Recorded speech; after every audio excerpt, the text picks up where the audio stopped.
don't have any injuries to give you. The guys are coming in. I think we came out fairly healthy anyways.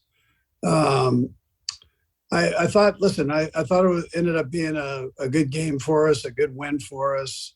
Coming off a big game, big AFC West game and against the Chargers, and our guys powered through that in the week and Thanksgiving, the whole deal. So it was a good win to get. And then plus knowing that you've got the Bengals sitting right here up next. So our guys came in, they had good energy. I thought they fought all the way through the game. And I thought defensively we did a real nice job there. And I thought offensively, with the exception of some of the plays in the red zone, I thought it was a very productive game there. So, and then, we've kind of put Skyy in and we're trying to bring him along with the punt return stuff. But, he had a hiccup again yesterday. So we'll take that responsibility as a coaching staff. And, I was proud of him for stepping up and ended up with 5 receptions. He had one right after that. And he's a competitive kid and he was crushed after the other one. But that's my responsibility. So I take that and we'll see where we go forward here with the punt return. But I was proud of him. So anyways, with that, a good win to get, and we're obviously deep into Cincinnati. We've been working on them since early this morning, and we'll get ready for them going forward here. So anyways, with that, time's yours. Let's go first to Herbie Teope. Go ahead, Herbie. Hey, Coach. Good afternoon. Hope you had a good night's sleep at least. Yeah. Hey, specifically to Skyy Moore, you said we'll see where we go from there. And I'm understanding that Kadarius Toney is still dealing with the hamstring with Cole Hardman on injured reserve. How much do you see Justin Watson as your short-term fix until you're able to get those guys back? Yeah, Justin, again, he looked like he caught the ball fairly easy back there and comfortable. We'll see. I haven't met with Tobe on it yet, but we'll see where we go moving forward with it. But he seemed to be a pretty good catcher back there. Let's go next to Adam Teicher. Go ahead, Adam. Hey, Andy. A couple things. First, the Skyy Moore's fumbles have been a problem, but only one problem on special teams this year. Can you sort of talk about what's going on special teams and why maybe you haven't been as sharp this year as you've been in past years? And Brad, I'll have a second question as well. Yeah. So we had the fake on us. This time is our second time we've had one, which is true, obviously, but we anticipated that happening and worked on it. It just, they got us. Listen, Adam, I think one great learning place for the players, especially the young players, is to put them on special teams. And then you just continually progress and get better as the season goes on. There are going to be some early issues as we go here. And then you hope that it continues to pick up as we go forward. So that's where we're at right now. Okay. And I wanted to get your thoughts on Ronald Jones from yesterday's game. I know he didn't play a lot, but when he was in there, what's your thought about what he gave you? Yeah, listen, I thought he ran hard. I think he had a lot of energy going and everything was fast. It looked like to him, but he was productive. He had some good, strong runs. He caught the ball well when he had the opportunity to do that. And had a big gain there. So, I thought for the first time coming in, I thought he did well. Let's go next to Pete Sweeney. Go, Pete. Hey, Coach. I know there's no new information on the new injuries, but I was just curious about Kadarius, just considering he's had hamstring issues in the past. Are you guys being a little bit more cautious in bringing him back? And do you have an optimism level for him potentially just getting back in the mix this week? Yeah, so he's working hard at getting back, and we are being cautious with it. and we'll see how he does this week as we go forward with it. But we're going to try not to bring him back and then have any setbacks after that. We don't want to go through that.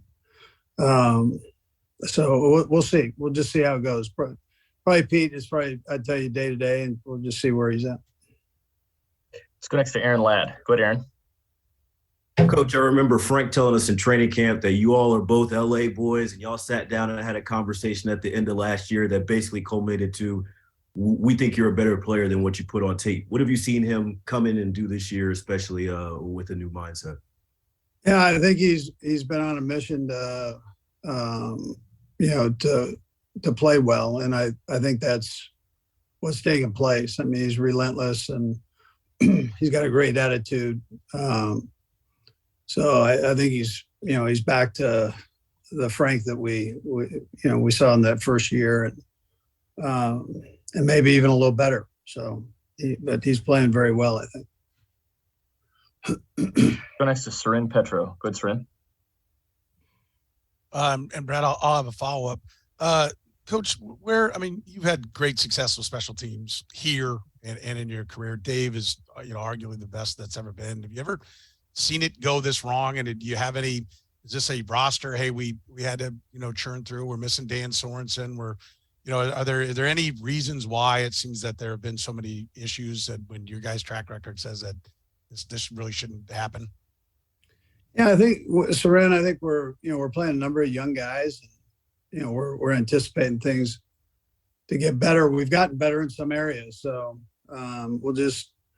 we'll keep working through it.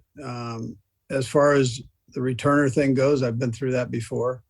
Again, I'm not going to put that on Skyy. We've asked him to learn that and go in there and do it. And, we gave him a second chance to do it, and it didn't work out as well as we hoped, but we'll figure it out and we'll get it right. And Dave, he's as good as there is. So we'll get things straightened out there. On the subject of Skyy Moore, obviously you feel like you know him pretty well when you go through the whole draft process and now had a chance to coach him and everything. He bounced back. He seemed to really want to show the emotion. He had some good catches and everything.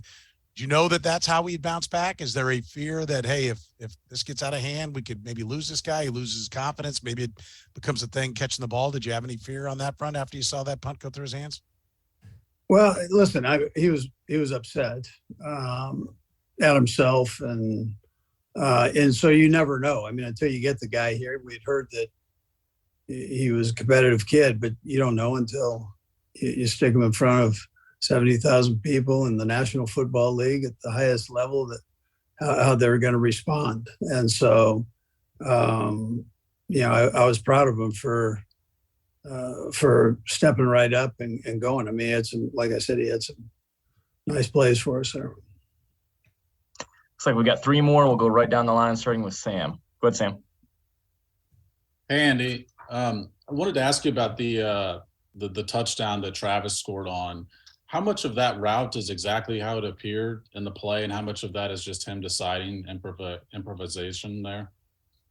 Yeah, the route was when he caught it and ran it. The route, it was what was drawn up after the catch. Now he came back across the field, so that was all him. Thanks, Andy. Yep. Let's go next to Harold Kuntz. Go ahead, Harold. Hey, Andy, hope you're doing well. A couple of questions for you. One, not just Skyy, but all the rookies, because you're dealing with 10 of them from the jump. As we get to the midpoint of the season here, how did you and the coaching staff dealt with those conversations just with them, just to keep their confidence going, knowing that it's getting into the nitty gritty now and where it counts in November, December? And I'll have a follow-up, Brad. Yeah, so I've been real happy with their improvement on the offensive, defensive side, special teams with, in most cases there. So I would just tell you that the things we've told them is just keep going, keep pushing forward. If there's a mistake in there, learn from it, and let's get back on and go, and let's not have it, shake your confidence in that area. So I think they've done a good job of that. And also the follow-up I had for you, I know you mentioned the red zone offense, and I know part of that in the fourth quarter is just trying to run the ball and trying to make sure you just get time down. But is there anything else when you looked at the film that you identified that, okay, this isn't working in certain places that we needed to work on, and then this is also something we needed to improve on even more going forward? Yeah, we needed to run it better and more accurate. And we had some issues there we've got to take care of, and whether it's the play or the call at that time or the actual blocking part of it. So we've got to tighten that up, because the defense that they were playing, they're giving you that opportunity to do that. We'll go last to Matt McMullen. Go ahead, Matt. Hey, Coach. I know you have much larger goals than this, but you secured a 10th consecutive winning season here in Kansas City on Sunday. Sustained success in the NFL is the hardest thing to do. What's it mean to you that you've brought a decade of winning here to Kansas City now? Yeah, listen, it's an honor, first of all, to have an opportunity to coach here, just like it is for you guys to write about the Chiefs. I mean, it's a great place to be, and it's a great time. So the main thing is, when you're sitting in the seat I'm sitting in, is you got to keep winning, right? So you don't sit back and rest on those things, Matt. I mean, you've been around me, and I'm kind of, okay, that's great. Let's go. Let's go on to the next one. And the next one ends up being the most important one. So that's where we're at. But I don't want to slight the fact that it's, a lot of you guys are from Kansas City and proud of it. And so it's great to have a winning program. Coach, we appreciate the time. Thanks for joining us. Okay, thank you.